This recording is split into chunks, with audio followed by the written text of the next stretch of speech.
আসসালামু আলাইকুম রহমতুল্লাহ বরকাতুহ। ছোট্ট দুই একটা কথা বলি, যারা সেলস নিয়ে কাজ করছে অথবা প্রমোশন নিয়ে অথবা বিজনেস নিয়ে, আমরা বিজনেসের ব্যস্ততা অথবা সেলস ব্যস্ততা অথবা অফিসিয়াল মিটিং এর ব্যস্ততা অনেক ক্ষেত্রে আমাদের কাছে অনেকগুলো ফোন আসে, সবগুলো ফোন আমরা সঠিকভাবে পারফর্ম করতে পারি না অথবা রেসপন্স করতে পারি না। তো সঠিকভাবে যেহেতু আমরা ফোন রেসপন্স করতে পারছি না, সেক্ষেত্রে হচ্ছে কি, যখন আপনি ফোনটা স্কিপ করলেন একটা মিটিং এ থাকা অবস্থায় অথবা একটা টেক্সট দিলেন, আপনি সঙ্গে সঙ্গে যত দ্রুত সম্ভব ফোনটা রেসপন্স করতে হবে আপনাকে। এখন যদি ধরেন 10টা 10 বাজে, আপনি 10টা 15 20 যত দ্রুত সম্ভব রেসপন্স করবেন, তত দ্রুত, যত দ্রুত না ওই কাস্টমার অন্য কারোর সাথে কমিউনিকেশন করে ফেলে আপনার এই প্রোডাক্টটা সম্পর্কে, অতটুকু দ্রুত আপনাকে রেসপন্স করতে হবে। ওই কাস্টমারকে হ্যাপি করতে চান। একটা জিনিস আপনি ভালো করে বুঝবেন, যখন আপনি কোনো কাস্টমার আপনাকে নক করবে, আপনি যদি যত দ্রুত রেসপন্স করবেন তত দ্রুত ওই কাস্টমারটা আপনার হওয়ার পসিবিলিটিস থাকে।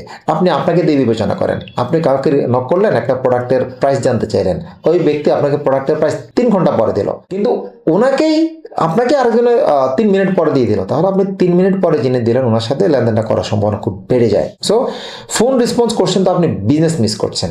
দ্যাটস ওয়াই আপনাকে ফোনের পাশে সবসময় থাকা লাগবে। ধরতে না পারলে যত দ্রুত সম্ভব আপনি ফোনটা রেসপন্স অবশ্যই করা লাগবে। এটা যেন আমরা মিস না করি, এটা আমাদের রেগুলারই ঘটে। তো এক একটা ফোন আপনার ভালো একটা বিজনেস জেনারেট করতে পারে। আশা করছি এটা আমরা একটু খেয়াল রাখবো। Thank you very much.